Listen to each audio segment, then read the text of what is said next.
The air in the underground chamber tasted of myrrh and copper. Incense smoke coiled through lamplight, casting shadows that moved like living things across walls, carved with images of gods coupling, dying, transforming. The chanting had stopped. In that sudden silence, you could hear breathing ragged, uncertain, the kind of breathing that comes from fear mixed with something else. Something the witnesses would never speak about openly, not even to each other in the years that followed. At the center of the ritual space stood Cleopatra, not dressed as a queen, dressed as Isis herself, in pleated linen so fine it was nearly transparent. Her skin painted with gold dust that caught the lamplight and made her seem to glow from within. Around her neck hung the tight amulet, the knot of Isis, symbol of the goddess's power over life and death, over pleasure and pain, over the boundaries between human and divine.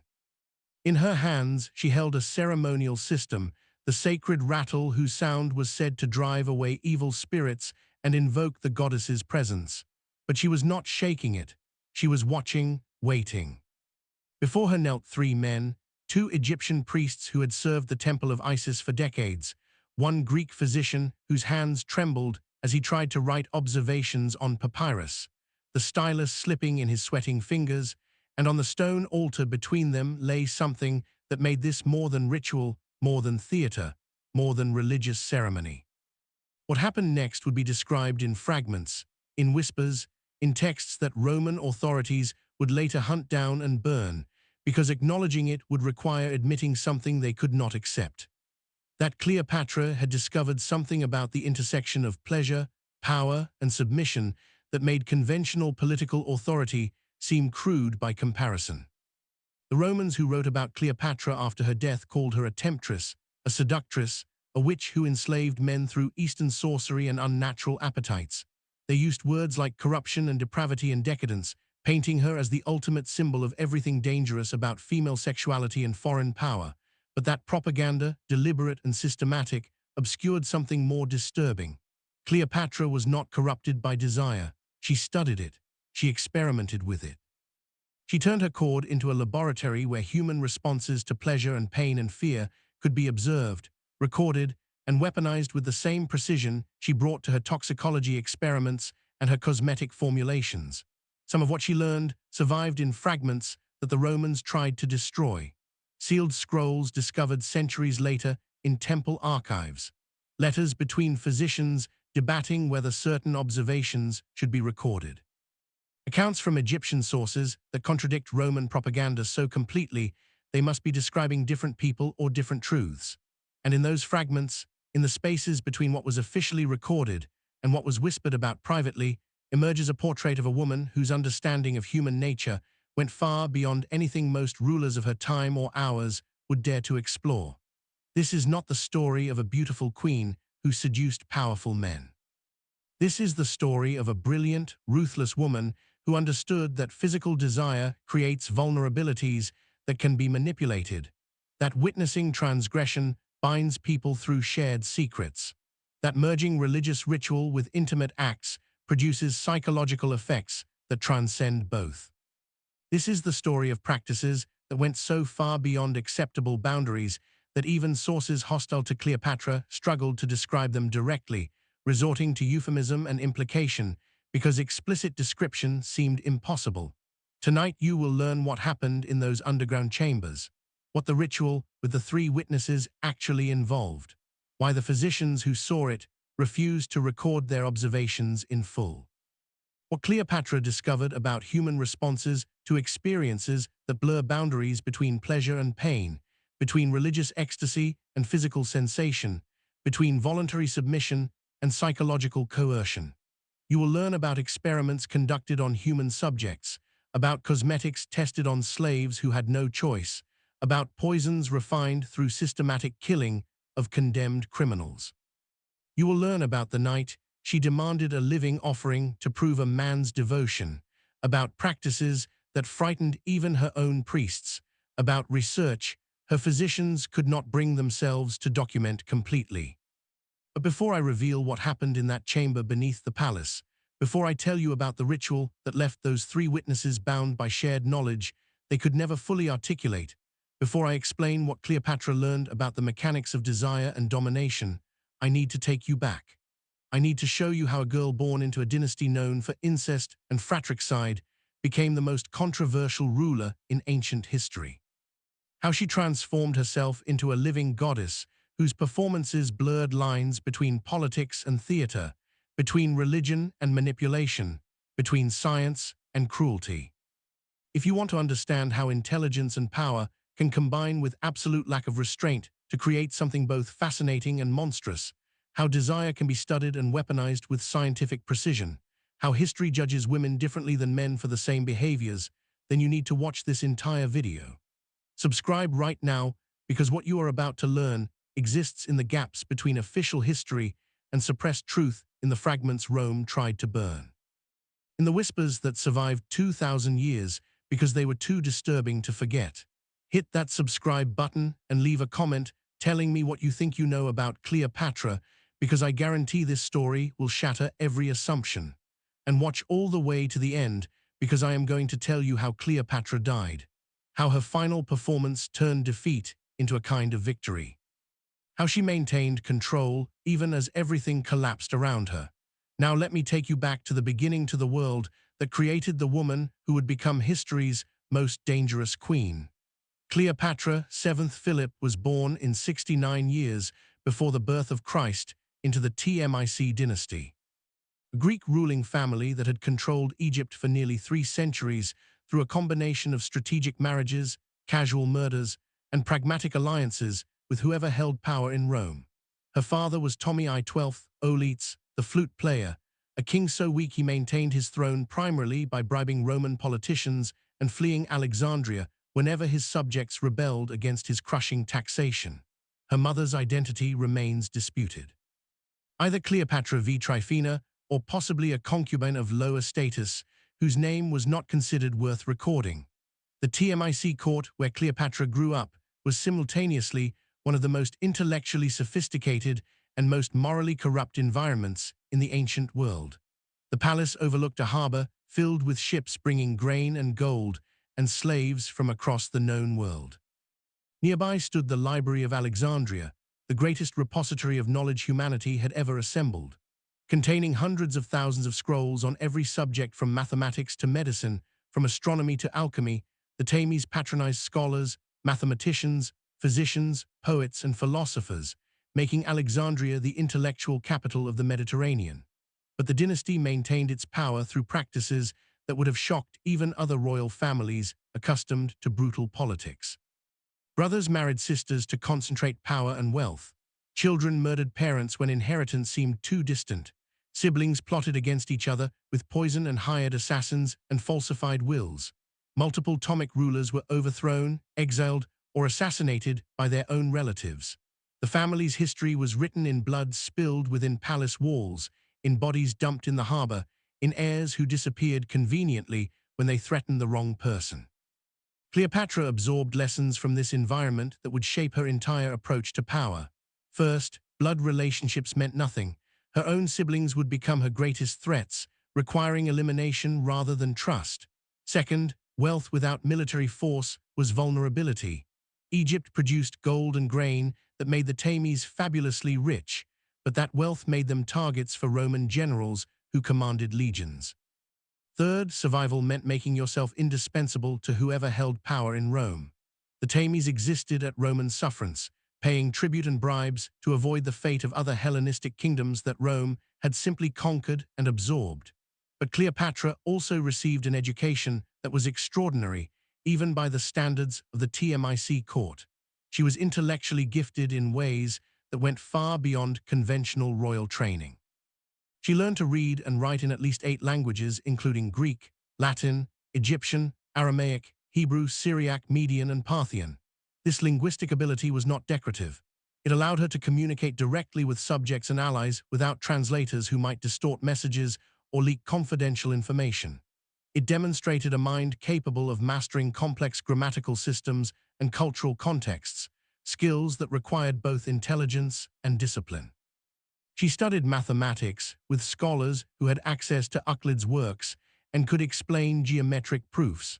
She learned astronomy from priests who observed stars and planets, tracking their movements to predict eclipses and celestial events that carried religious and political significance. She studied medicine with physicians who practiced both Greek rational medicine and Egyptian temple healing, learning about anatomy, disease, herbal remedies, and the properties of substances ranging from simple painkillers to deadly poisons. She read philosophy, debating ideas with scholars trained in multiple competing traditions, developing rhetorical skills that would later allow her to argue persuasively on any topic. Most crucially for her future practices, she studied chemistry and alchemy. These subjects were not clearly distinguished in the ancient world. What we would call chemistry, the study of how substances interact and transform, was practiced alongside what we would call alchemy, the mystical pursuit of transmutation and perfection. Cleopatra learned about reactions between different materials, about how heating and mixing and dissolving could create new substances with different properties. She learned to distill perfumes from flowers and resins. She learned to extract dyes from mollusks and minerals. She learned to identify poisons from plants and animals and rocks, to understand their effects, to recognize their symptoms. This last subject became a particular fascination. Cleopatra began collecting information about toxic substances systematically, reading everything in the library's vast collection, consulting with Egyptian priests who preserved ancient formulas, corresponding with scholars from other regions who had access to different plants and minerals. She was creating what would become a comprehensive treatise on toxicology, recording symptoms and effective doses and antidotes for hundreds of substances. This research was not merely academic. Poisoning was one of the primary threats facing any ruler in the ancient world, and understanding poisons meant understanding how to protect yourself from them. But knowledge about poisons also meant knowledge about cosmetics, because many ancient cosmetic ingredients were toxic in high concentrations but beneficial in lower doses. The kohl that Egyptian women used as eyeliner contained lead compounds that could poison if absorbed through skin in sufficient quantities. The white face paint that aristocratic women prized was made from lead carbonate, beautiful and deadly. The red lip color came from cinnabar mercury sulfide, which accumulated in tissues and caused tremors and madness with repeated use. Understanding beauty meant understanding poison. Perfecting your appearance meant accepting that you were essentially applying controlled doses of toxic substances to your skin. Cleopatra would later write about cosmetics and women's medicine, producing texts that circulated under her name in the ancient world and that influenced later medical writers. Even though scholars debate how much she actually wrote versus how much was attributed to her by later authors seeking to claim royal authority for their formulas. But the core insight that beauty and poison shared chemistry, that the same knowledge that could kill could also enhance and preserve. This understanding would shape her approach to both personal appearance and political survival. When Cleopatra was 14 years old, something happened that would profoundly influence her understanding of power and its costs. Her older sister, Bones Ivth, seized the throne during their father's absence in Rome, where Ptolemy XII had fled to bribe senators for military support. Bones ruled Egypt for 3 years, demonstrating competence that exceeded her father's weak leadership. She married twice, murdering her first husband within days when he proved inadequate. She maintained order in Alexandria. She managed the economy effectively. By all objective measures, she was a better ruler than Ptolemy XII. But when Ptolemy XII returned with Roman military support purchased through massive bribes, he had Brennus executed immediately. Cleopatra watched as her sister, who had been queen and who had ruled well, was killed by their father simply because she had dared to claim power that he considered his by right. The lesson was brutal and unmistakable. Competence meant nothing. Justice meant nothing. Only force mattered. Only the person who controlled military power could rule, regardless of merit or legitimacy or family bonds. Cleopatra was present at court when Brennus died, 14 years old, watching her sister executed, learning that power came from Rome and that survival meant making Romans choose to protect you rather than destroy you. This experience would shape everything she did afterward. She would never trust family. She would never believe that being right or just or competent provided safety. She would understand that her only protection was making herself so valuable to powerful men that killing her seemed less advantageous than keeping her alive. When Cleopatra was 18 years old, her father died and the throne passed jointly to her and her 10-year-old brother Ptolemy XIII, who became her husband in the formalic tradition of keeping power within the family, but the marriage was purely ceremonial. Cleopatra had no intention of sharing actual power with a child or with his advisors who wanted to control Egypt through him. She ruled alone for 3 years, making decisions, meeting with councils, conducting diplomacy, demonstrating capabilities that exceeded most of her Ptolemaic predecessors. Then her brother's advisors, led by a cunning eunuch named Pythanes and an ambitious general named Achilles, staged a coup. They convinced the young Ptolemy I-13 that he should rule without his older sister. They turned the royal guard and the army against Cleopatra. She was forced to flee Alexandria with a small group of loyal followers, escaping to Syria, where she began raising an army to fight for her kingdom. For a year, Egypt was divided between the sibling rulers, both claiming legitimacy, both preparing for civil war that would devastate the countryside and drain the treasury. Into this situation stumbled Julius Caesar, pursuing his defeated rival Pompey after winning the Roman civil war that had torn the Republic apart. Pompey fled to Egypt seeking refuge, but Ptolemy XIII's advisors decided to murder him, cutting off his head and presenting it to Caesar as a gift they thought would win his favor. They were spectacularly wrong. Caesar was horrified that a great Roman had been killed by Egyptians, that his former ally and son-in-law had been assassinated by foreign hands, that the dignity of Rome had been violated. He seized control of Alexandria and declared he would arbitrate the succession dispute between Cleopatra and Ptolemy I-13. This was Cleopatra's opportunity.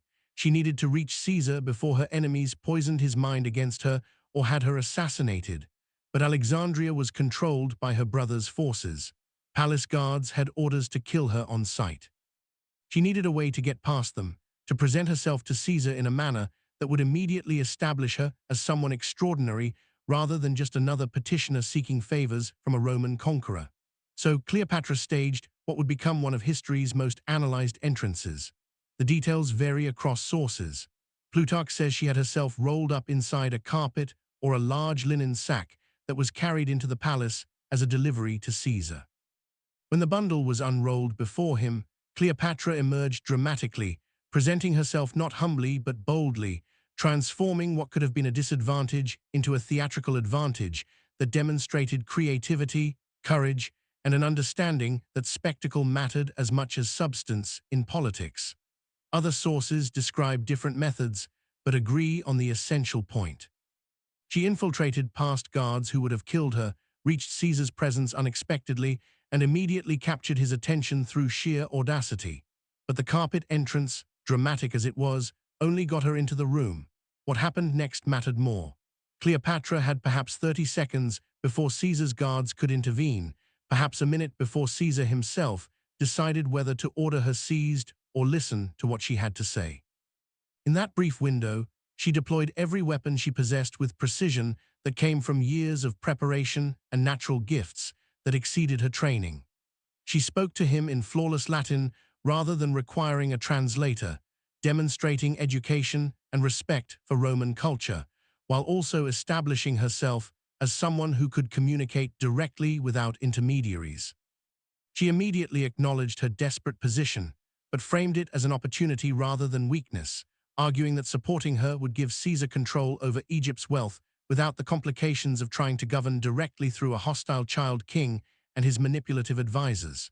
She showed no fear, no uncertainty, no hint that she doubted her right to rule or her ability to convince this hardened Roman general that she was worth preserving. She was 21 years old. Caesar was 52, a hardened military commander who had seen everything human nature could produce in decades of warfare and political maneuvering. He had negotiated with kings and senators and generals. He had commanded armies through impossible campaigns. He had survived assassination attempts and political plots. Yet by all accounts, Cleopatra fascinated him from that first encounter.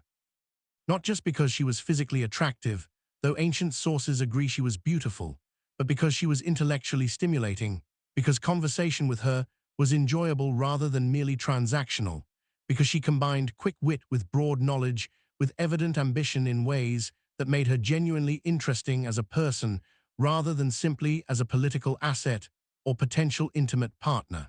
Caesar decided to support Cleopatra against her brother. This decision led to the Alexandrian War, a brutal urban conflict that trapped Caesar in the palace quarter with only a few thousand troops against Tammy the 13th's much larger army. Fighting raged through Alexandria's streets for months. Parts of the city burned, including sections near the famous library, though debates continue about exactly what was destroyed. Caesar nearly died multiple times. Once reportedly swimming through the harbor under arrow fire, holding documents above his head to keep them dry while enemy archers targeted him. But eventually, Roman reinforcements arrived. Tommy the 13th's forces collapsed. The boy king himself drowned while fleeing across the Nile, weighed down by golden armor, dying at 14 in the same river that had fed Egypt since before the pyramids were built. Cleopatra was installed as sole ruler of Egypt with another younger brother, Tommy I 14th, as her nominal co-ruler and husband. But this time, there was no question who actually controlled the throne. Egypt was Cleopatra's, and Caesar, instead of immediately returning to Rome to consolidate his victory in the civil war, stayed in Alexandria for months, living in the palace, enjoying Cleopatra's company, sailing up the Nile with her on a luxurious barge to display their alliance to Egyptian subjects who needed to understand that their queen had the backing of Rome's most powerful man. Fathering a child she would name Caesarion, Little Caesar, whose parentage was obvious to everyone, even though Caesar never formally acknowledged him as his son. What exactly was happening between Caesar and Cleopatra during those months? Ancient sources describe a relationship that combined genuine affection with political calculation, intimate partnership with strategic alliance. They spent hours in conversation, discussing history and philosophy and poetry, debating ideas and sharing knowledge. They planned Egypt's administration and trade policies, determining how to maximize agricultural production and manage the grain supply that fed Rome. They hosted banquets where Greek and Roman aristocrats mingled uneasily, trying to understand the implications of this unprecedented partnership between Rome's dictator and Egypt's queen. And according to sources, both Roman and Egyptian, they became intimate partners in the fullest sense, creating a bond that was simultaneously personal and political, emotional and practical, a relationship that could not be easily categorized as either love or alliance, because it was genuinely both. The scandal back in Rome was immediate and severe. Caesar was married to Calpurnia, a respectable Roman matron who had done nothing to deserve public humiliation. He was expected to return and govern, to consolidate his victory, to rebuild institutions destroyed by civil war.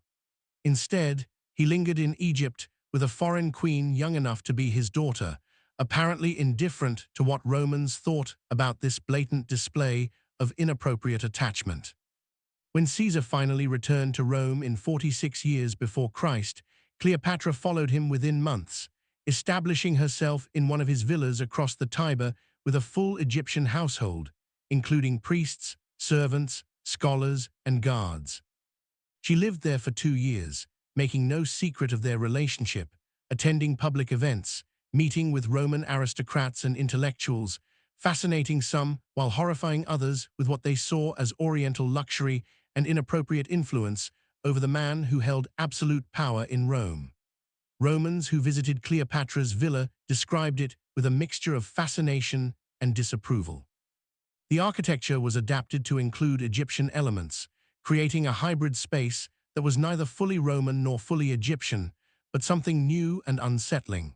She maintained Egyptian religious practices with shrines to Isis and other deities that made Romans uncomfortable because Egyptian worship involved practices they found alien and disturbing. She dressed sometimes in Roman style, but often in Egyptian royal regalia, emphasizing her foreignness rather than attempting to blend in or conform to Roman expectations. She spoke Latin perfectly, but also conducted conversations in Greek and Egyptian, surrounding herself with multilingual scholars and creating an intellectual salon that attracted Rome's curious minds, while also disturbing those who thought foreign queens should not hold court in the capital. Then on the Ides of March in 44 years before Christ, senators assassinated Caesar in the theater of Pompey, stabbing him 23 times in what they claimed was tyrannicide necessary to save the Republic from permanent dictatorship. Cleopatra fled Rome immediately. Within days of the assassination, understanding that without Caesar's protection, she was in mortal danger from his enemies and possibly from the assassins themselves, who might see her as a symbol that needed elimination. She returned to Alexandria, and within months, her brother-husband, Ptolemy XIV, died suddenly under mysterious circumstances. Almost certainly poisoned on her orders, removed because even a ceremonial co-ruler represented a theoretical threat to her absolute control. At 25 years old, Cleopatra had secured sole authority over Egypt through a combination of intelligence, audacity, theatrical self-presentation, intimate partnership with Rome's most powerful man, and casual murder of a family member who represented even a theoretical challenge to her power. And now fully in control, she would rule for the next 14 years in ways that created legends even during her lifetime. In those underground chambers beneath the Alexandrian palace, away from public view and protected by layers of secrecy enforced through religious oaths and threat of execution, Cleopatra conducted experiments that went far beyond conventional medical research. The ritual that the Greek physician Olympos witnessed was not an isolated incident, but part of a systematic program that Cleopatra maintained for years, working with Egyptian priests and Greek physicians to explore boundaries of human experience that most rulers would never dare to approach. The condemned criminal on the stone altar had been prepared according to specific protocols that Cleopatra had developed through previous experiments. He was washed with water from the Nile mixed with natron salts, the same substance used in mummification, creating symbolic connections to death and rebirth that were not accidental. Everything Cleopatra did carried layers of meaning, references to Egyptian religious tradition, connections to mythology, symbolic resonances that participants might not consciously recognize, but that created psychological effects nonetheless. The man was anointed with oils, myrrh, frankincense. Something else Olympos could not identify that made his skin tingle where drops accidentally touched his hand, suggesting substances that affected the nervous system even through topical application. Then Cleopatra began the invocations speaking in ancient Egyptian, the language of temple rituals rather than the common demonic Egyptian that most people spoke using formula so archaic that even the priests struggled to translate some phrases. Her voice changed as she spoke, becoming deeper, more resonant, as though something larger spoke through her or as though she had trained herself to produce vocal effects that enhanced the ritual's psychological impact. The priests responded with chants that had been old when the pyramids were new, formula preserved in temple archives and taught only to initiates sworn to secrecy about what they witnessed and performed. The chamber itself was designed to enhance psychological effects.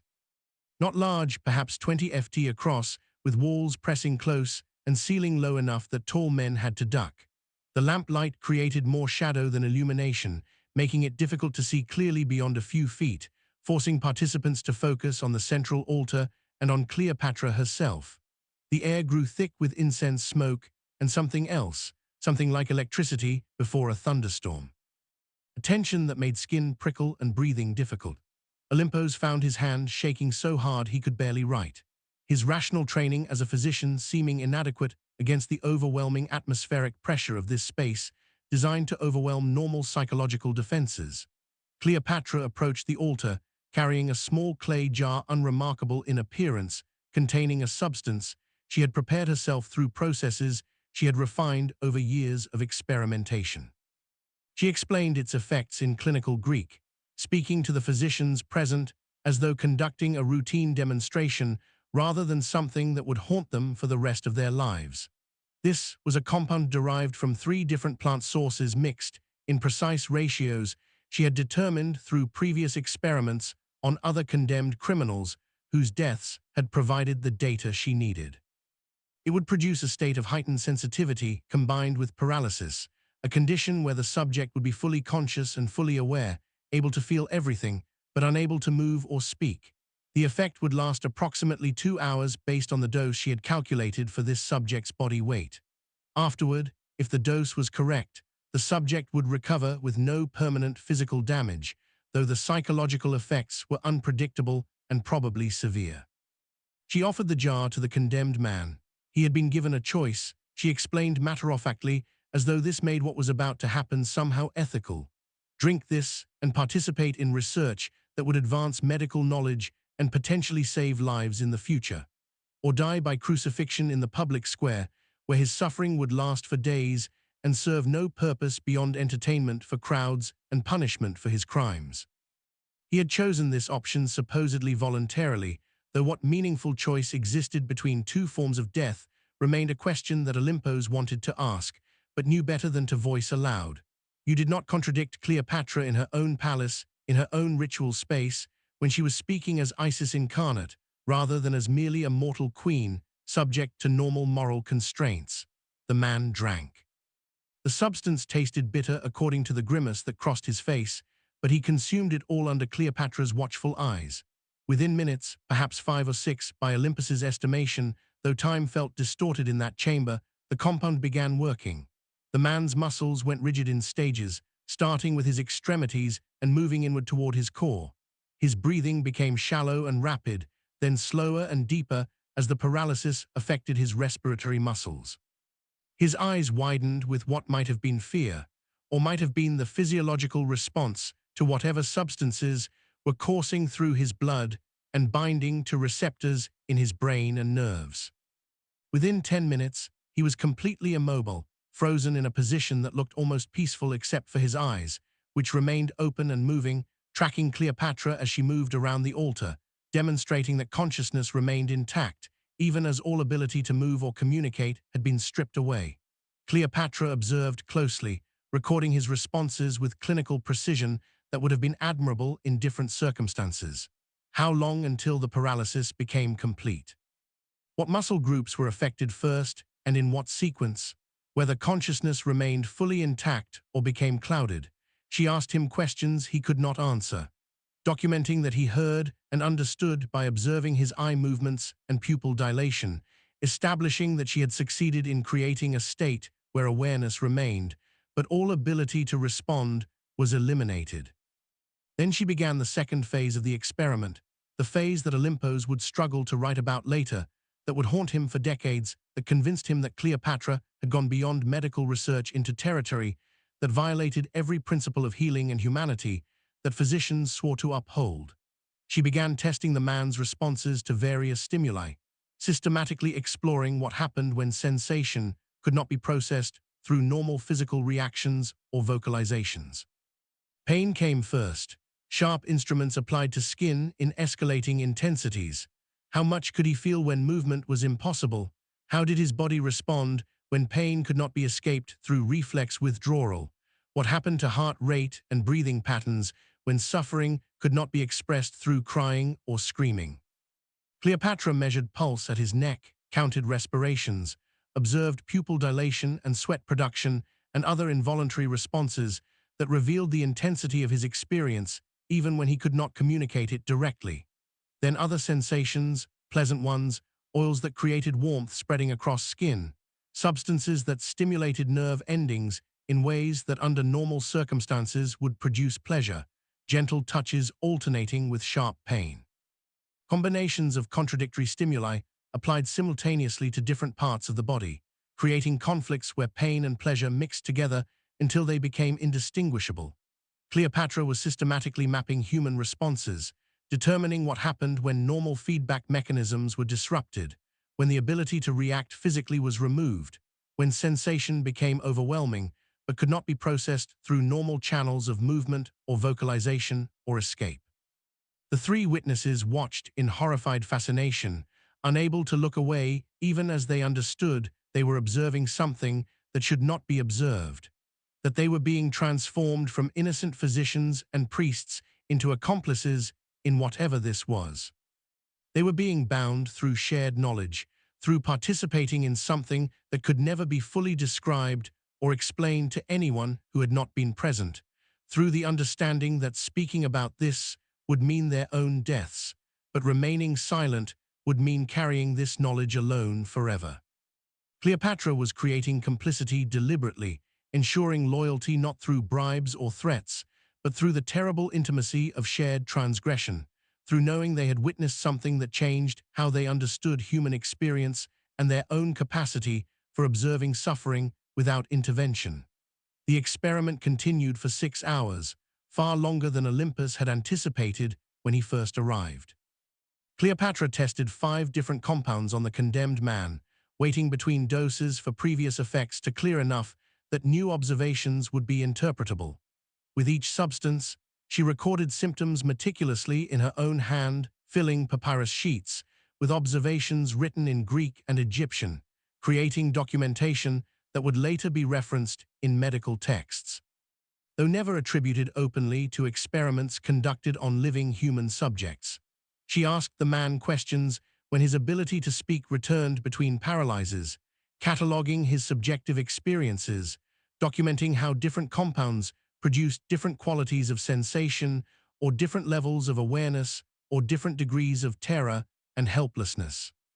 She showed no emotion throughout, no distress, no apparent recognition that she was torturing a human being to death for her curiosity and her pursuit of knowledge. Her face remained calm, focused, intellectually engaged in the same way it might have been engaged during a philosophical debate or a mathematical proof. This was research. This was the pursuit of understanding. That it required a man to suffer for hours before dying was unfortunate but acceptable. A necessary cost of advancing knowledge that would benefit herself and potentially others who might use this information to develop better poisons or better antidotes or better methods of achieving control over human bodies and minds. By dawn, when the first light began penetrating the narrow shafts that brought air to the underground chamber, the condemned man was dead. Cleopatra had learned everything she needed. She had filled multiple scrolls with observations. She had documented compounds that might be useful for medical purposes or for political eliminations or for creating states of helpless vulnerability that could be exploited. She thanked the witnesses and dismissed them with clear instructions that would be reinforced through religious oaths and practical threats. They would speak to no one about what they had witnessed ever. Not to other physicians, not to friends, not to family, certainly not to anyone outside Egypt who might carry Thales back to Rome. The research was protected by royal authority and religious sanction, revealing it would constitute blasphemy against Isis, whose ritual space had been used, and treason against the crown, whose secrets were being protected. Both crimes carried death penalties far worse than what they had just witnessed. Olympus left the chamber as the sun rose over Alexandria, climbing stairs that brought him back to the surface world where ordinary people were beginning their daily routines. Merchants opening shops, workers heading to docks and warehouses, children playing in streets, the normal world continuing as though nothing had changed, as though he had not just spent the night witnessing something that should not exist. And he understood that he had crossed a boundary he could never recross, that he could never return to simple faith in reason and medicine and the fundamental decency of human beings who pursued knowledge, that he would carry this experience alone because speaking about it was impossible and forgetting it was equally impossible. This experiment was only one example of practices that Cleopatra conducted regularly over years of rule.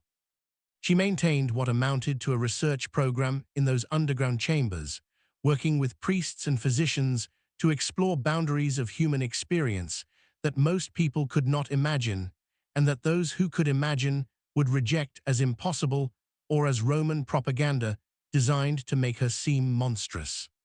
She tested substances on condemned criminals with systematic rigor, documenting effects that contributed to medical knowledge, but that were gathered through methods that violated every ethical principle that physicians claimed to follow.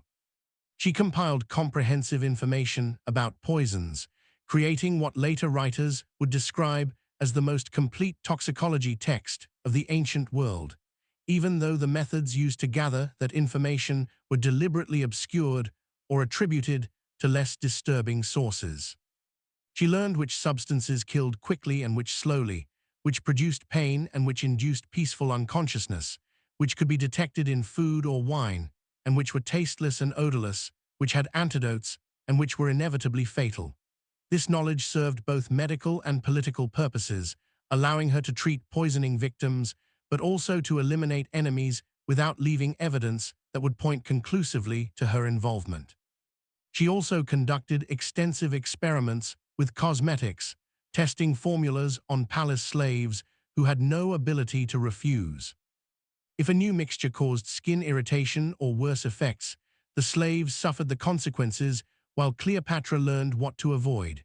Dozens of slaves bore scars and burns from her experiments, marking their bodies with the cost of her pursuit of beauty formulas that would enhance her appearance and give her advantages in courts where physical attractiveness mattered. Some lost their sight when eye makeup formulas proved too corrosive, the lead and mercury compounds damaging delicate tissues beyond repair. Some died when absorbed compounds proved more toxic than anticipated, killing them slowly as poisons accumulated in their organs. Their suffering was not intentional cruelty for its own sake, but rather acceptable costs in Cleopatra's pursuit of formulas that would benefit her personally and that could be shared with allies to demonstrate favor and create obligations. Among the texts attributed to Cleopatra that circulated in the ancient world, several dealt with women's medicine and cosmetics. Later medical writers, including Galen and Dioscorides, referenced these formulas, suggesting that some of Cleopatra's research had practical value that extended beyond her own use. Recipes for skin whitening creams using lead compounds carefully balanced to avoid obvious poisoning. Eye makeup formulas that enhanced appearance while minimizing the blindness that careless application could cause. Hair treatments that preserved color and prevented premature graying. Perfumes created through distillation processes that concentrated scents from flowers and resins and animal secretions. One formula attributed to Cleopatra involved a mixture called Mandesian perfume created from myrrh, cinnamon, and other expensive ingredients combined through processes that required weeks of preparation. This perfume became famous in the ancient world, associated with Cleopatra's seductive power, supposedly worn during her meetings with Caesar and Antony. Modern attempts to recreate it based on ancient descriptions have produced intensely complex scents that combine floral, spicy, and musky notes in ways that are simultaneously attractive and slightly unsettling, beautiful, but with undertones of something darker. But Cleopatra's experiments in those underground chambers involved more than toxicology and cosmetics. She was also exploring the intersection of religious ritual, physical sensation, and psychological manipulation, discovering how these elements could be combined to produce effects that transcended their individual components. The scene Olympus witnessed with the paralyzed, condemned man was not simply a medical experiment. It was a demonstration for the two Egyptian priests, showing them what Cleopatra had learned about inducing altered states, about the power of witnessing transgression, about how religious context could transform acts that would otherwise seem monstrous into something that participants experienced as sacred or at least as justified by purposes larger than individual suffering. Cleopatra understood something that most rulers of her time did not consciously recognize. Shared transgression creates bonds stronger than normal loyalty. People who witness forbidden acts together become connected through their mutual complicity, through the understanding that revealing what happened would implicate themselves as much as it would damage the person who ordered the acts. Religious ritual provides context that can reframe experiences, making them seem spiritually significant rather than merely physical or criminal. Combining these elements, creating situations where transgression occurs within religious frameworks and is witnessed by carefully selected participants, produces psychological effects that ensure loyalty and silence far more effectively than simple threats or bribes. She applied this understanding to her cultivation of loyalty among priests and advisors and intimate associates. She would invite select individuals to witness ceremonies in those underground chambers, rituals that mixed traditional Egyptian religious practices with innovations that pushed boundaries and violated conventional norms. These witnesses would find themselves participating in something that felt both sacred and transgressive, that invoked ancient tradition while also challenging it, that created experiences they could not fully interpret or explain. Afterward, they were bound to Cleopatra, not just through fear of punishment for revealing secrets, but through the peculiar intimacy that comes from sharing experiences that cannot be communicated to outsiders without losing something essential in the patra. Translation: some of these ceremonies involve the Isis rituals that so disturbed Roman sources. The myths of Isis included her resurrection of Osiris through magic and the divine conception of Horus, achieved through means that ancient sources described euphemistically, but that involved Isis transforming herself into a bird and hovering over Osiris's reassembled body. Temple rituals reenacted these moments with elaborate symbolism, using movements and chants and sacred objects that represented the goddess's actions without literally replicating them. Cleopatra, presenting herself as Isis incarnate, conducted versions of these rituals that went beyond traditional practice. Exactly what happened remains disputed because sources disagree and because participants were bound to secrecy by religious oaths that they took seriously even when political loyalty might have wavered. Egyptian sources that survived suggest solemn religious observance conducted according to ancient traditions, with Cleopatra serving as the vessel through which Isis's presence manifested. Roman sources written after Cleopatra's death hint at inappropriate acts disguised as ceremony, at boundaries deliberately blurred between sacred and sensual.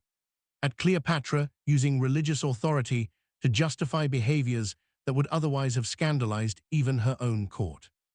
Plutarch and Cassius Dio both reference these ceremonies with language that suggests impropriety without describing details explicitly, following a Roman rhetorical convention of alluding to things considered too shocking or too foreign to write about directly.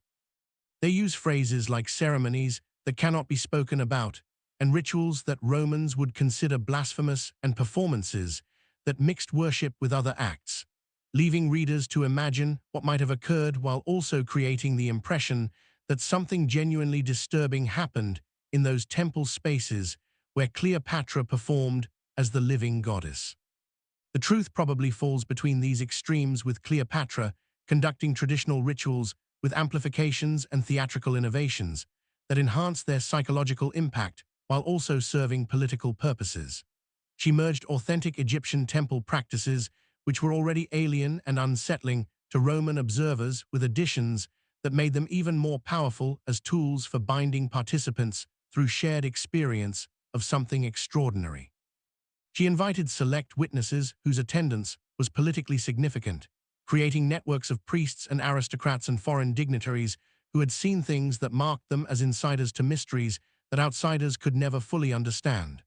And she created experiences that participants struggled to interpret, that felt simultaneously spiritual and physical, that bonded them to her through a combination of religious awe and more complex emotions that they could not easily articulate.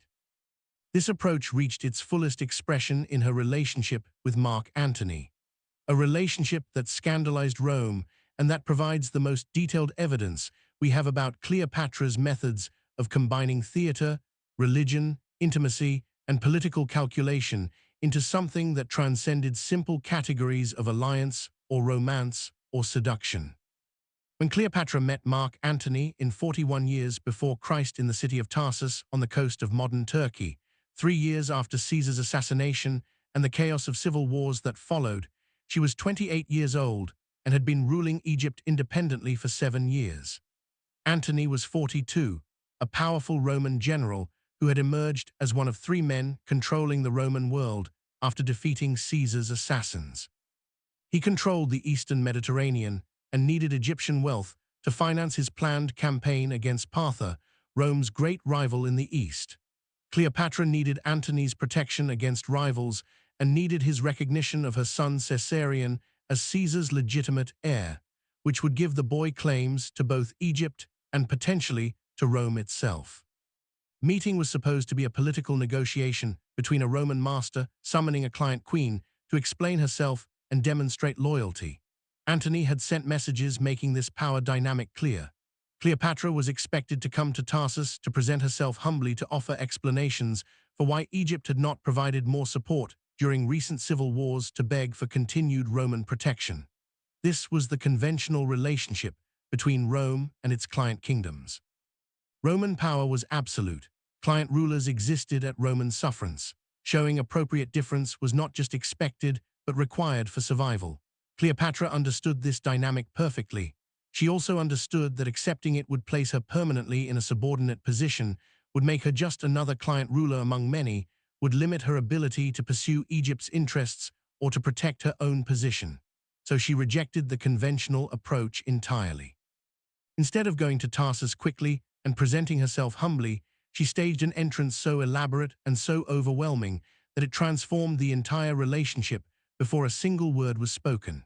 She came by water, sailing up the river Cydnus toward Tarsus in a barge that became legendary even before she arrived. Ancient sources described this vessel with language that suggests they struggled to find adequate words for its extravagance. The hull was covered in gold leaf that caught sunlight and made the barge seem to glow as it approached. The sails were purple silk, the color reserved for royalty, and they were not merely purple, but perfumed. Cleopatra had ordered them soaked in expensive scents so that their fragrance carried for miles downstream, announcing her approach long before the barge came into view. The scent was Menesian perfume, the formula she had developed herself, a complex mixture that combined floral sweetness with spicy warmth, with musky undertones that created an olfactory experience as overwhelming as the visual spectacle. Silver oars beat in time to music played by an orchestra assembled on deck.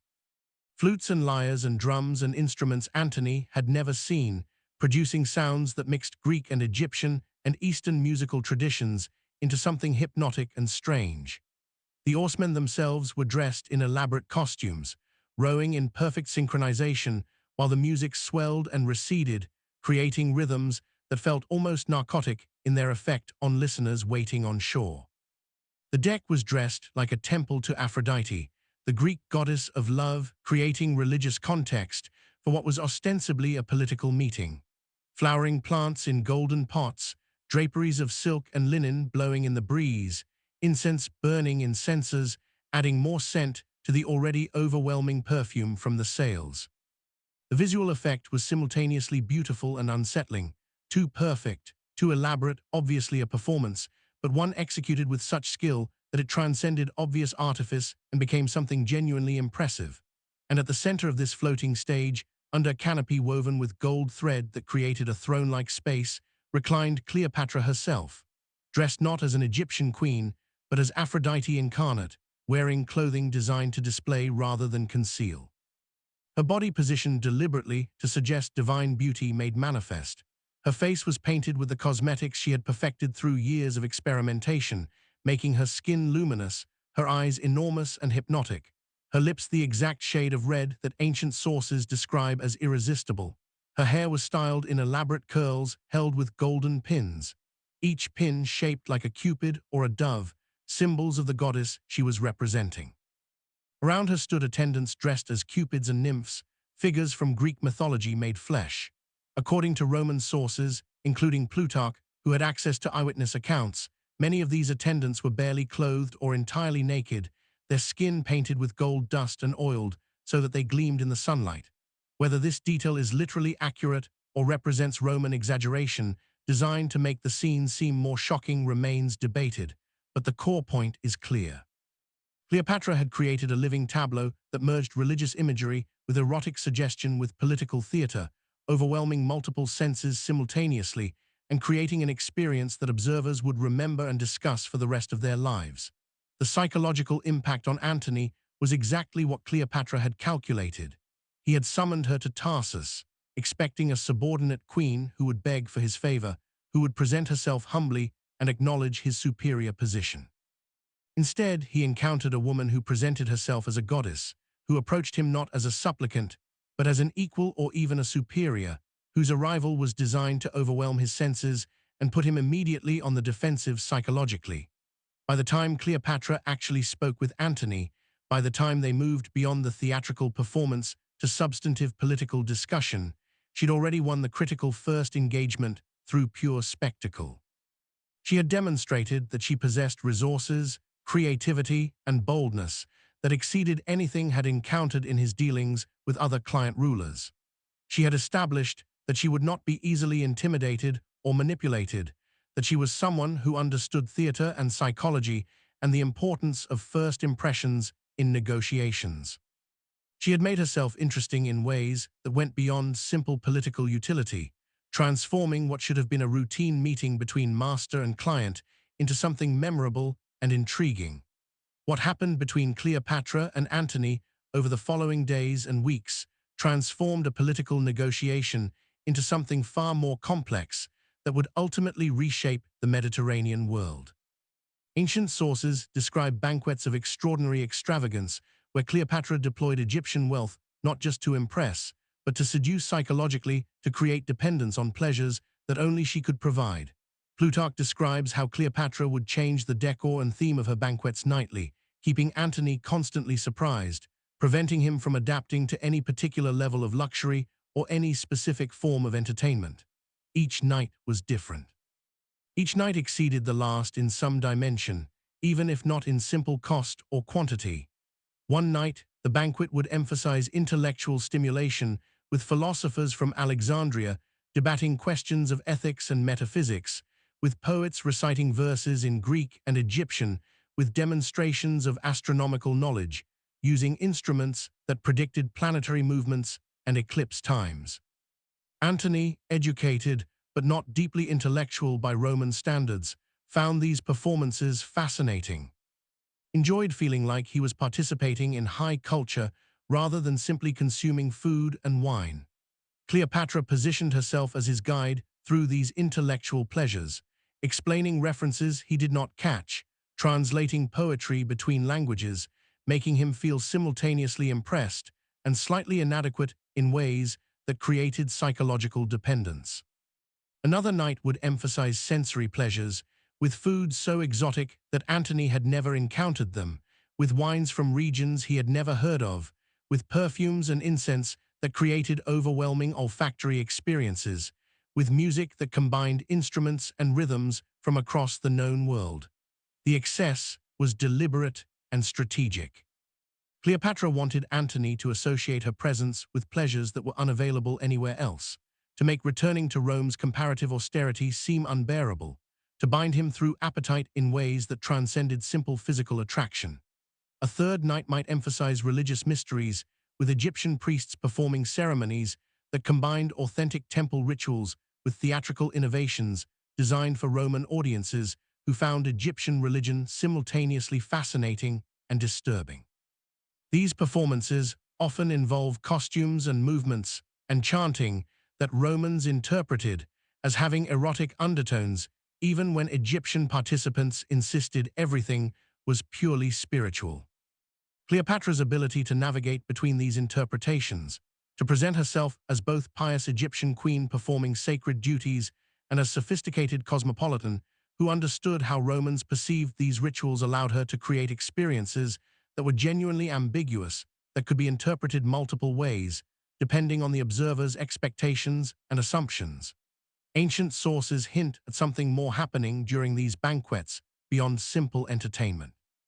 Plutarch describes a society that Cleopatra and Antony formed called the Inimitable Livers, a kind of exclusive club dedicated to pursuing pleasures with no restraint or limit, beyond imagination and endurance.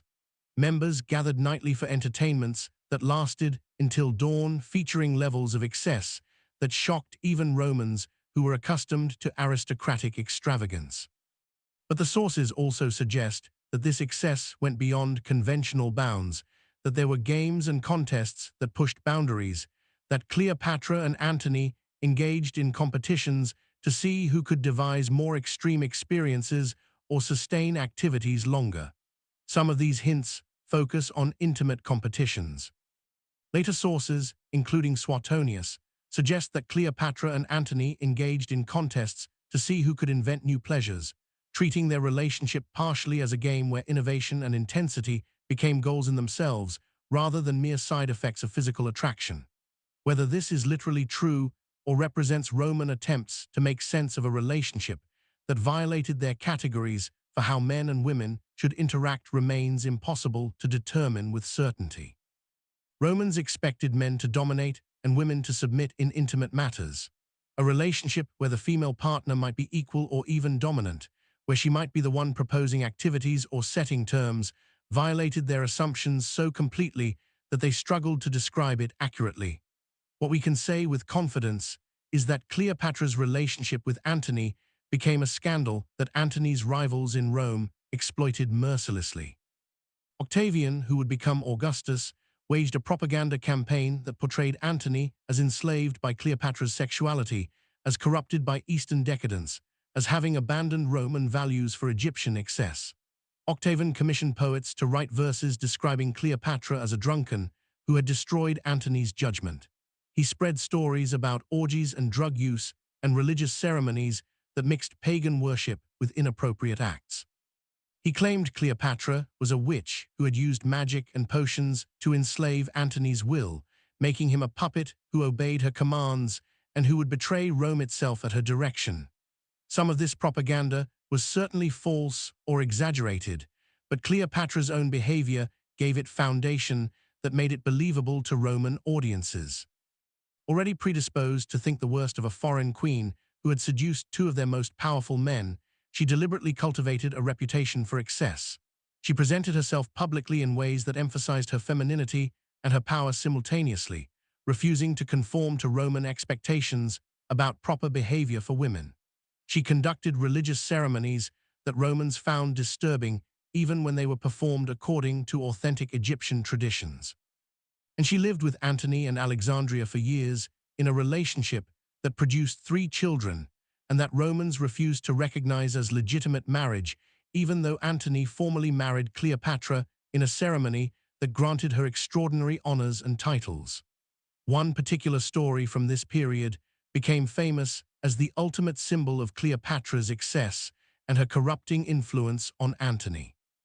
During a banquet where Antony was boasting about Roman entertainments and the lavishness of his own celebrations, Cleopatra smiled and made a wager. She bet that she could host a single dinner that cost more than all of Antony's entertainments combined. An absurd claim that Antony accepted because he was curious how she would try to win such an impossible bet. The next evening, Cleopatra hosted what appeared to be a relatively simple meal by the standards they had established. Food was excellent, but not extraordinary. The wine was fine, but not the most expensive vintages. Antony was confused, wondering if Cleopatra had forgotten the wager or was planning some surprise for later. Then came the final course.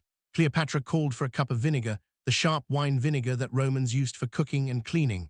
Then she removed one of her pearl earrings. This was not any pearl, but supposedly one of the 2 largest and most valuable pearls in the world.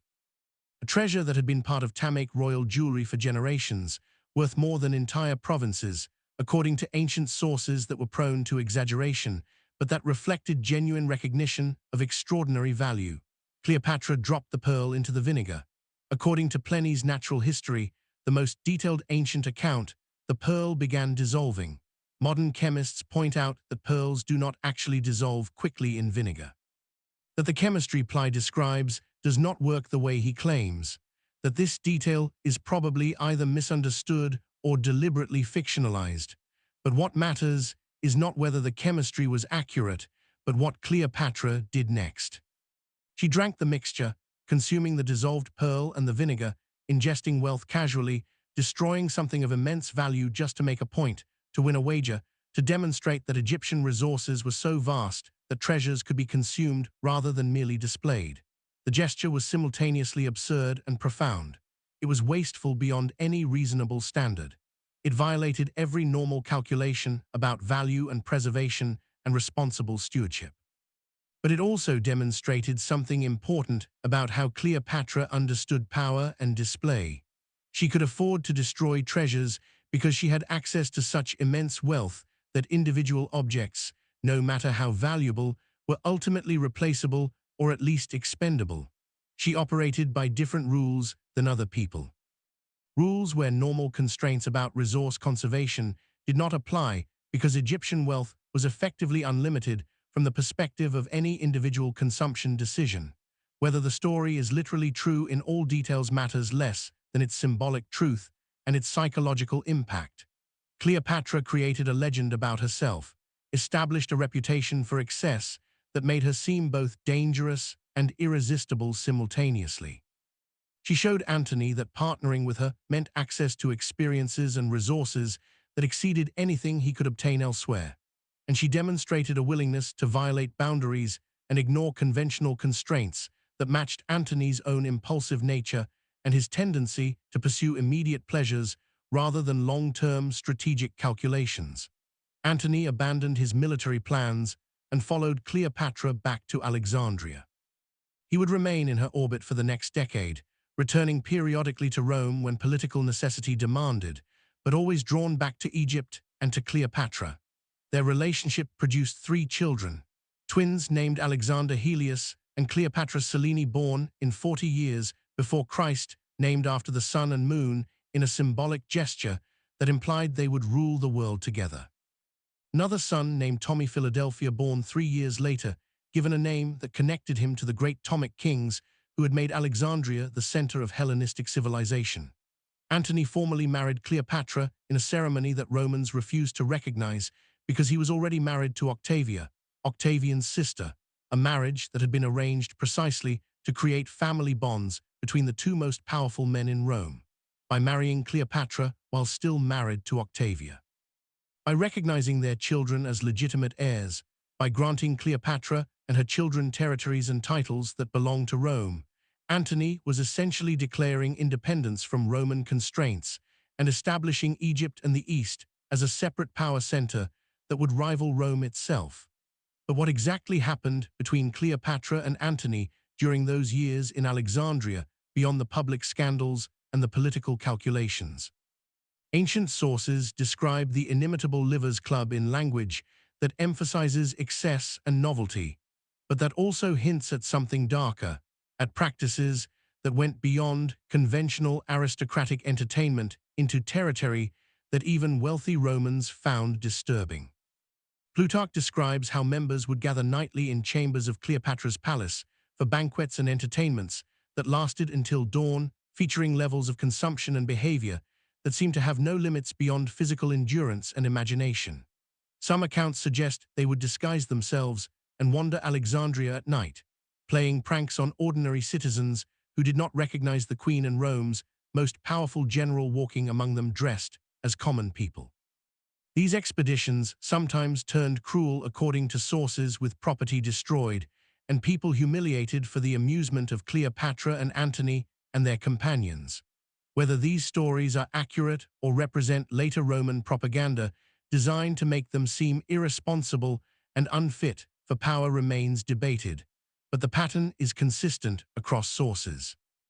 Their relationship was characterized by constant escalation, by the need for novelty and extremity, by treating normal boundaries as challenges to be overcome rather than as limits to be respected.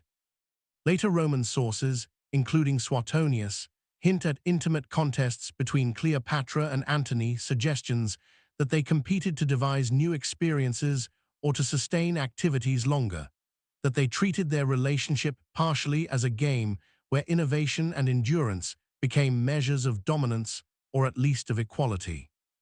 These hints are vague, written in language that implies rather than states directly, following conventions about not describing intimate matters explicitly, while still conveying that something notable and probably shocking was happening. Whether Cleopatra and Antony actually engaged in such competitions, or whether Roman writers simply could not understand a relationship between equals and therefore interpreted it through the only framework that made sense to them. The framework of competition and contest remains impossible to determine conclusively. What seems clear is that their relationship violated Roman expectations in multiple ways simultaneously. It was too equal, with Cleopatra apparently holding as much power as Antony rather than submitting to his authority. It was too public, conducted openly in Alexandria rather than hidden behind proper Roman decorum. It was too political, mixing intimate partnership with strategic alliance in ways that made it unclear where personal affection ended and calculated pursuit of power began. And it lasted too long, continuing for a decade while producing children and while fundamentally reshaping the balance of power in the Mediterranean world. This relationship had consequences that extended far beyond Antony and Cleopatra themselves. It created the conditions for civil war between Antony and Octavian, a war that would determine whether Rome remained unified under single leadership or split into eastern and western halves. It gave Octavian the propaganda material he needed to portray Antony as a traitor corrupted by foreign influence, making the war seem like a righteous conflict to save Rome rather than a power struggle between ambitious men. And it ensured that when Cleopatra eventually lost, she would be remembered not for her intelligence or her political skill, but for her alleged sexual corruption and her corrupting influence on Roman men who should have known better. The propaganda war that Octavian waged before the Battle of Actium in 31 years before Christ was remarkably sophisticated and remarkably successful. He could not simply declare war against Antony, who remained a Roman citizen and who still had many supporters in Rome and throughout the empire. Instead, Octavian declared war against Cleopatra, framing the conflict as Rome defending itself against a foreign threat rather than as Romans fighting each other in yet another civil war. This reframing was crucial for maintaining political legitimacy and for rallying support from Romans who were exhausted by decades of civil conflict. Octavian commissioned poets to write verses describing Cleopatra in language that combined sexual slander with xenophobic fear. Horace called her the mad queen plotting destruction for Rome, drunk with sweet fortune, language that implied both mental instability and dangerous ambition. Proper's described her as the queen of incestuous Egypt, invoking Roman disgust at atomic sibling marriage practices, while also suggesting that her sexuality itself was corrupted and corrupting. These poems were performed publicly and circulated in written form, creating a drumbeat of propaganda that shaped public opinion long before any actual fighting began.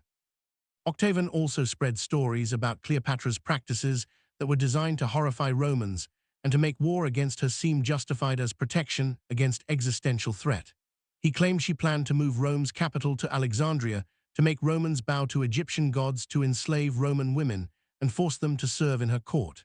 He said she practiced witchcraft and necromancy, that she consulted with Egyptian magicians who could curse enemies and raise the dead, that she had used potions and spells to enslave Antony's will and make him her puppet. He described her as drunk on power and wine, as hosting orgies where Romans were humiliated, as conducting religious ceremonies that were actually covers for inappropriate acts. Some of this propaganda was certainly invented, but it was effective precisely because it connected to genuine Roman anxieties about Egypt and about powerful women, and about the corruption that Eastern luxury supposedly produced in Romans who were exposed to it. Romans had always viewed Egypt with mixture of fascination and fear. It was ancient beyond anything Rome could claim, possessing knowledge and traditions that predated Roman civilization by thousands of years. It was wealthy beyond Roman imagination, producing gold and grain in quantities that made it the richest kingdom in the known world. It was foreign in ways that were deeply unsettling, worshipping animal-headed gods and practicing mummification and maintaining customs about women and family that Romans found perverse. Cleopatra embodied all of these anxieties. She was Egyptian by rule, though Greek by ancestry. She claimed divine status through identification with Isis. She possessed wealth that allowed her to live in ways Romans could only imagine. She wielded power independently rather than through male relatives. She had intimate relationships with Roman men on her own terms rather than submitting to their authority. Everything about her violated Roman assumptions about proper order, about the natural hierarchy where Romans ruled over foreigners and men ruled over women and civilization, imposed restraint on appetite and luxury.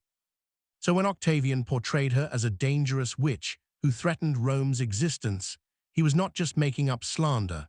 He was articulating fears that many Romans already felt, giving them specific focus and direction, creating a narrative that made war seem necessary and righteous rather than merely convenient for Octavian's own ambitions.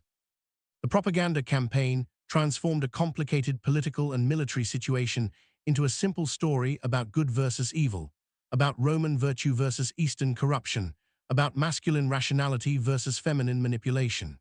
This narrative survived Cleopatra's death and became the foundation of how she was remembered. When Octavian became Augustus and established himself as Rome's first emperor, he had complete control over how recent history was recorded and interpreted. The historians who wrote about Cleopatra wrote under Augustus's reign, knowing that describing her sympathetically would mean contradicting the official narrative that justified Augustus' rise to power. The poets who immortalized her in verse wrote with Augustus's patronage, or at least with his implicit approval, meaning their portraits emphasized sexuality and corruption rather than intelligence and political skill. This process of historical distortion was systematic and remarkably successful.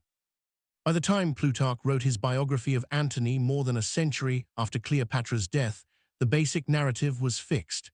Cleopatra was a seductress who used her body to manipulate powerful men. She was corrupted by luxury and power. She led Antony to ruin through her influence over him. She represented everything dangerous about the East and about powerful women. This portrait was accepted as historical fact for nearly 2,000 years, reinforced through countless retellings in literature, art, theater, and eventually film. Only in relatively recent times have historians begun to question this narrative to recognize how thoroughly it was shaped by Octavian's propaganda to attempt to recover the more complex reality behind the caricature. Modern scholars point out that Cleopatra ruled Egypt successfully for 21 years, maintaining independence and prosperity during a period when other Hellenistic kingdoms were being absorbed by Rome.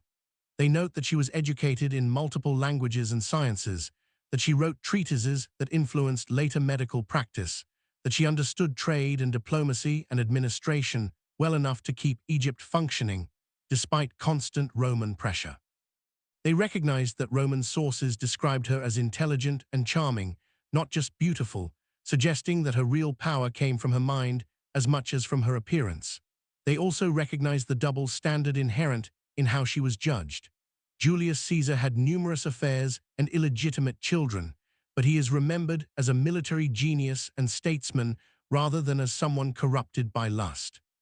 Mark Antony was married multiple times and had relationships with various women before Cleopatra, but his downfall is attributed to her influence rather than to his own choices and weaknesses.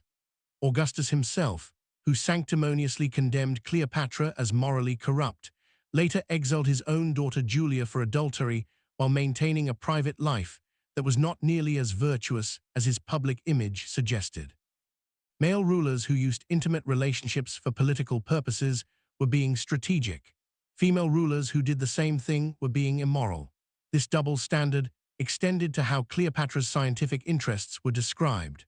Roman sources that mentioned her experiments with cosmetics and poisons framed these activities as evidence of her corruption, as dabbling in witchcraft or vanity, rather than as legitimate research. But male rulers who investigated poisons or who conducted experiments were praised for their curiosity and their practical interest in protecting themselves from assassination. The knowledge was the same. The methods were similar, but gender transformed how these activities were interpreted and remembered. Modern historians also recognized that many of the specific stories about Cleopatra are either invented or heavily embellished. The competition with professional courtesans that Juvenal describes probably never happened, or at least not in the way he portrays it. The banquets that supposedly featured orgies and degradation were probably conventional aristocratic entertainments that Romans characterized as orgies because they involved Egyptian music and religious performances that seemed alien. The aspect that killed her may be more legend than fact, a detail that was too symbolically perfect to be purely accidental. But even acknowledging all of this, even stripping away obvious propaganda and recognizing historical distortion, something disturbing remains at the core of what we know about Cleopatra. She did conduct experiments on human subjects without their meaningful consent. She did test cosmetics on slaves who bore the physical consequences of failed formulas. She did compile information about poisons through systematic killing of condemned criminals. She did use religious ritual as a tool for political manipulation. She did treat human bodies as experimental materials and human lives as expendable resources in her pursuit of knowledge and power. These practices went beyond what most rulers of her time attempted. Even in an era when human life was valued differently and when absolute rulers operated with few constraints, Cleopatra pushed boundaries deliberately, exploring extremes that others avoided, treating her underground chambers as laboratories where normal moral rules were suspended in pursuit of understanding that she believed justified any method. Whether this makes her a monster or simply a product of her time, who had more resources and opportunities to pursue her interests than most people, depends on what standards we apply and how we weigh her genuine intellectual achievements against the human costs of obtaining the knowledge that produced those achievements. When the final confrontation came at the Battle of Actium in 31 years before Christ, Cleopatra's fleet fought alongside Antony's forces in a naval engagement off the coast of Greece. The battle began in the morning and continued into the afternoon, with neither side gaining clear advantage. Then suddenly, in the middle of the fighting, Cleopatra's ships withdrew. They broke through the battle line and sailed away, heading back toward Egypt with the treasury ships containing the wealth that had financed the war. Why Cleopatra withdrew remains debated. Roman sources claim it was cowardice, that she panicked and fled, abandoning Antony in the middle of battle. Some modern historians argue it was strategic retreat, that she recognized the battle was lost and saved her fleet and treasure while escape was still possible, rather than throwing everything away in futile last stand. Others suggest it may have been prearranged, that Antony knew she would withdraw and was supposed to follow her, but failed to execute the plan properly when his nerve broke or when circumstances changed in ways they had not anticipated. What is certain is that Cleopatra's withdrawal caused Antony's fleet to collapse. His ships fought on for a while, but their morale broke when they saw the Egyptian vessels leaving. Antony himself abandoned his flagship and fled after Cleopatra in a smaller vessel, catching up with her fleet and transferring to her ship. His remaining forces surrendered to Octavian or scattered, and his land army abandoned him when news spread that he had fled the battlefield. Antony and Cleopatra returned to Alexandria as defeated rulers whose positions were now hopeless. Octavian controlled the Roman world. His forces would soon arrive in Egypt to complete the conquest. No allies remained who could help. No resources remained that could buy rescue. The end was inevitable. The only questions were timing and specifics. Over the following months, as Octavian slowly advanced on Egypt, consolidating his victory and preparing for final conquest, Antony and Cleopatra's situation became increasingly desperate. Ancient sources described them maintaining appearances, hosting entertainments and ceremonies as though nothing had changed, but this was clearly performance rather than genuine denial. They knew what was coming. They were preparing for death rather than for escape or rescue that was no longer possible. They formed a new society to replace the inimitable livers, calling it the Partners in Death, a name that acknowledged the reality they faced. Members gathered nightly in Cleopatra's palace. But the tone was different now. Elegiac rather than celebratory, focused on preparing themselves psychologically for deaths that were approaching rapidly. Cleopatra began experimenting with methods of suicide, testing different poisons to determine which would be quickest and least painful. This was why she had spent years studying toxicology, why she had documented effects of hundreds of substances on condemned criminals. Now that knowledge would be applied to herself, allowing her to choose death on her own terms rather than submitting to whatever Octavian had planned for her. According to Plutarch, she tested substances on condemned prisoners during these final months, observing their deaths carefully to determine which method she should use on herself when the time came. She apparently concluded that snake venom was preferable to most poisons, producing death that was painful but relatively quick compared to plant-based toxins that might take hours to work. The asp, a venomous snake associated with Egyptian royalty, had symbolic meaning that made it more appropriate for a queen's suicide than simply drinking poison. She would die as an Egyptian goddess, returning to divine realms rather than as a defeated Roman captive succumbing to despair. In August of 30 years before Christ, as Octavian's forces approached Alexandria, the end came quickly. Antony received false reports that Cleopatra had committed suicide. Devastated by the news and seeing no reason to continue living without her, he fell on his sword, stabbing himself in the abdomen. But the wound did not kill him immediately. He lay dying for perhaps an hour before his servants carried him to the mausoleum, where Cleopatra had barricaded herself with her treasure.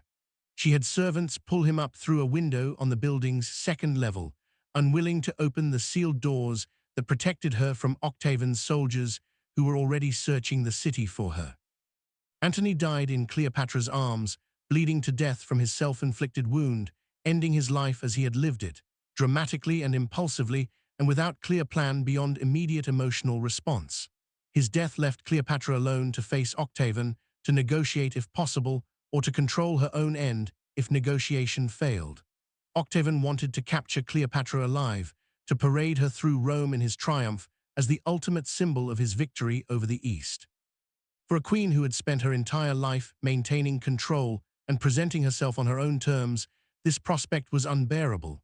She would not be displayed in chains before Roman crowds. She would not be humiliated as a defeated enemy and a corrupted woman. She would not give Octavian the satisfaction of breaking her will or destroying her dignity. So Cleopatra planned her death as carefully as she had planned every public appearance throughout her life.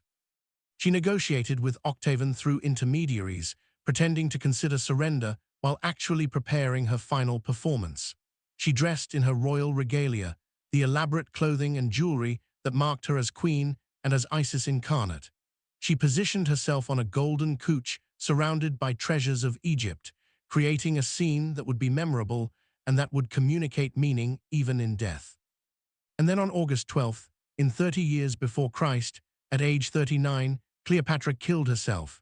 The exact method remains disputed across ancient sources. The most famous story says she used an asp, a venomous snake either concealed in a basket of figs or smuggled into her mausoleum by a loyal servant who brought it hidden beneath food or flowers. The snake bite would have been painful, but relatively quick based on her experimental observations, and more importantly, it carried symbolic meaning that transformed suicide into ritual sacrifice. The asp was associated with the goddess Wayjet, who protected Egyptian royalty and who was represented by the Ura's cobra worn on pharaonic crowns. By dying from snake venom, Cleopatra was symbolically reuniting with the divine forces that had legitimized her rule. Other sources suggest different methods. Some say she used a poisoned comb or hairpin that she had prepared years earlier, a backup method kept ready for emergency. Some say she drank a mixture of poisons that she had tested and refined through her experiments on condemned criminals, finally using that knowledge on herself to ensure death that was quick and certain. Some say she used an ointment that contained poison absorbed through the skin, applied deliberately to sensitive areas where absorption would be rapid. The variety of accounts suggest that ancient writers themselves were uncertain about the exact mechanism, or that Cleopatra deliberately created mystery around her death as part of her final performance, ensuring that speculation and legend would continue long after her body was cold. What seems clear is that Cleopatra's death was deliberate, planned, and staged with careful attention to symbolism and presentation. She died on her own terms, maintaining control until the very end, transforming what could have been defeat and humiliation into a final assertion of power and dignity. When Octavian's soldiers entered the mausoleum, they found Cleopatra dead on her golden couch, dressed as a queen, with her two most loyal servants also dead beside her. One servant named Iris had died first, possibly from the same poison or snake venom that killed Cleopatra, lying on the floor near the couch. The other servant, Charmian, was still barely alive, adjusting Cleopatra's crown and arranging her clothing to ensure she looked regal even in death. When the Roman soldiers asked what had happened, Charmian replied with words that became legendary and that perfectly captured Cleopatra's final performance. "It is well done, and fitting for a queen descended from so many kings." Then Charmian died as well, following her mistress into death rather than facing Roman interrogation and probable execution. Octavian had Cleopatra's body prepared for burial and placed in a tomb beside Antony, honoring her status, even though he refused to grant any mercy to her children who might challenge his power. He ordered Caesar Ryan, Cleopatra's son with Julius Caesar, hunted down and executed. The boy was 17 years old enough to be a threat, young enough to have no independent power base that could protect him. Octavian could not allow Caesar's possible son to survive as a potential rival for loyalty from those who had supported Caesar, or who might challenge Augustus' legitimacy. Cleopatra's 3 children with Antony were taken to Rome and raised by Octavia, Antony's Roman widow, a woman of remarkable generosity who cared for the children of her husband's foreign lover as though they were her own. The two boys, Alexander Helios and Tommy Philadelphia, disappeared from historical records within a few years, probably dying young from disease or possibly from more sinister causes. Only the daughter Cleopatra Selene survived to adulthood. She was eventually married to Juba II, king of Mauritania in North Africa, becoming a queen herself and living until her 50s. The sole survivor of Cleopatra's children and the only person who carried her bloodline into the future. With Cleopatra dead and her children neutralized, Octavian annexed Egypt not as a regular Roman province, but as his personal possession, making it unique in the empire. The wealth that Cleopatra had used to support Antony and to maintain her own power now flowed directly to Octavian, helping him consolidate control over Rome and finance his transformation from factional leader into Augustus, the first Roman emperor. The Tmic dynasty that had ruled Egypt for 3 centuries ended with Cleopatra's death. Egypt would remain under outside control, first Roman, then Byzantine, then Arab, then Ottoman, then British for more than 2,000 years until the 20th century, but Cleopatra's legend survived and grew even as her kingdom disappeared. The propaganda campaign that Octavian had waged against her became the foundation of how she was remembered. Roman poets made her the symbol of female corruption and Eastern decadence. Christian writers used her as an example of the dangers of feminine sexuality and worldly power. Medieval and Renaissance writers reimagined her story as a cautionary tale about the destructive power of lust and ambition. By the time Shakespeare wrote his play Antony and Cleopatra in 166, she had become a literary archetype, the dangerous seductress who destroys men through her sexual power, the foreign queen who threatens civilization through her corrupting influence. Her name became synonymous with female sexuality used as a weapon. Calling someone a Cleopatra meant they were seductive, manipulative, dangerous to men who could not resist their charms. The specific details of her life were forgotten or simplified, but the basic narrative survived. Beautiful foreign queen uses sexuality to control powerful men, leads them to ruin through her influence, represents everything threatening about female power and Eastern corruption, dies dramatically rather than submitting to proper authority. This narrative survived for 2 millennia, reinforced through countless retellings that emphasized the same basic elements, while adding new details or interpretations that reflected the biases and interests of each new generation. Only relatively recently have historians begun seriously questioning this narrative, recognizing how thoroughly it was shaped by propaganda, attempting to recover the more complex reality of who Cleopatra actually was and what she actually did. So what should we make of Cleopatra after examining her life and her practices in detail? Was she primarily a victim of historical bias and propaganda? Or was she genuinely transgressive in ways that justified at least some of the negative judgments Romans made about her? Was she a brilliant ruler who used every tool available to survive in a world hostile to female independence?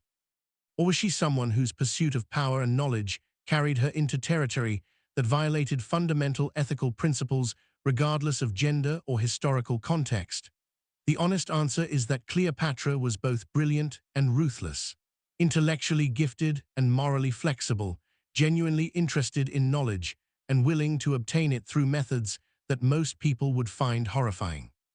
She ruled Egypt successfully for 21 years during a period when other Hellenistic kingdoms were being absorbed by Rome, maintaining independence and prosperity through intelligent diplomacy and strategic use of Egypt's wealth and resources.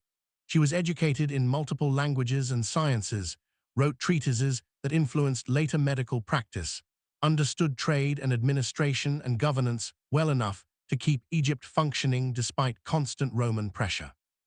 But she also conducted experiments on human subjects without their meaningful consent, testing poisons on condemned criminals and cosmetics on slaves who bore the physical and sometimes fatal consequences of failed formulas.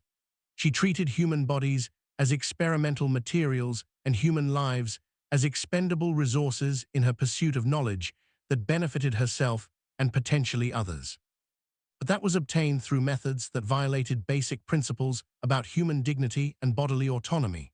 She eliminated family members who threatened her power, poisoning her brother, husband, and ensuring that rivals disappeared conveniently when they became inconvenient.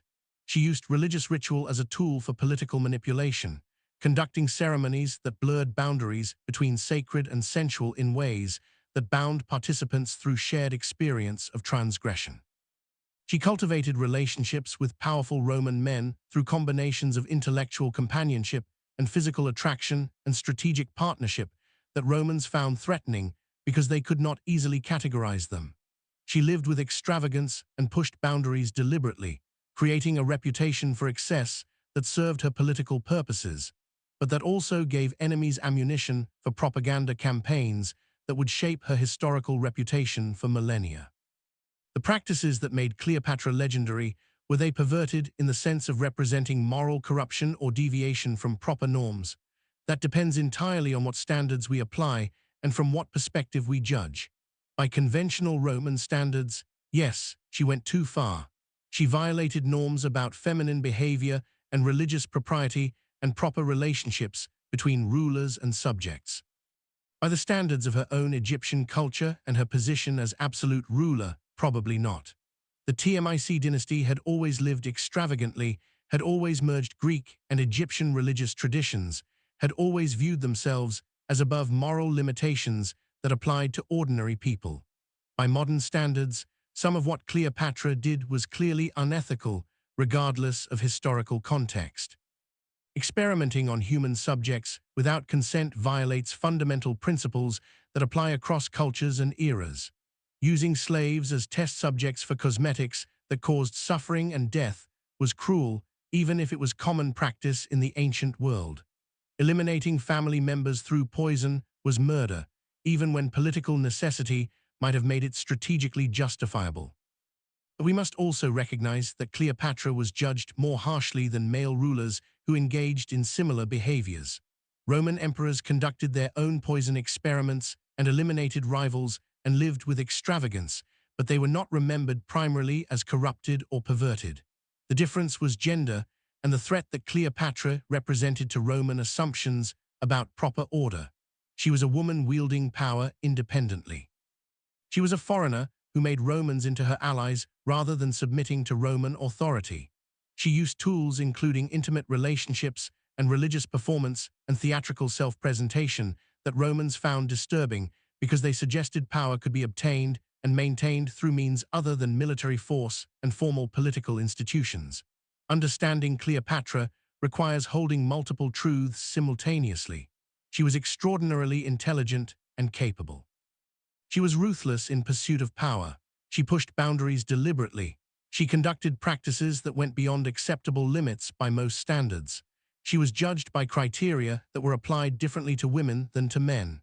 The propaganda against her was systematic and effective and deeply distorting. But some of what she did was genuinely disturbing and would be condemned regardless of gender or historical revisionism. Her legacy is complicated and will remain complicated because she was complicated. She was not simply a seductress, as Roman propaganda claimed. She was not simply a brilliant ruler unfairly maligned by history, as some modern revisionists suggest. She was both and neither, someone whose life and practices defy simple categorization. Someone who fascinates precisely because she pushed boundaries and violated expectations and created legends that have survived for 2,000 years because they touch on fundamental questions about power and gender and the costs. Pursuing knowledge and control without restraint. If you found this deep dive into one of history's most controversial figures fascinating and want to learn more about how powerful women have been judged differently throughout history, then subscribe to this channel right now. Hit that subscribe button and that notification bell so you do not miss future videos about historical figures whose stories have been distorted by propaganda and whose real lives were more complex than simplified legends suggest. Share this video with anyone who thinks they know Cleopatra's story, because I guarantee this account goes deeper and is more nuanced than what they learned from movies and popular culture. Remember her not as the simple seductress of legend, but as the complex reality, a woman of extraordinary intelligence and ruthless ambition who used every tool available to pursue power in a world hostile to female independence. Someone who conducted herself according to her own standards rather than submitting to others' expectations. Someone who created a legend that has outlasted empires even as it distorted the truth about who she actually was. And someone whose practices, whether we call them perverted or simply extreme, went far enough that even sources hostile to her struggled to describe them directly, leaving us with fragments and whispers and debates that will probably never be fully resolved. And remember that the patterns her story exemplifies continue throughout history. The weaponization of sexual slander against powerful women, the double standards in judging male and female rulers, the transformation of complex historical figures into simplified archetypes that serve ideological purposes. Understanding Cleopatra helps us recognize these patterns when they appear, helps us question narratives that seem too convenient, helps us see how power and gender and historical memory interact in ways that shape not just how we understand the past, but how we interpret the present. See you in the next video, where we will continue exploring the dark corners of history that reveal uncomfortable truths about power, propaganda, and how we construct the stories we tell about the past.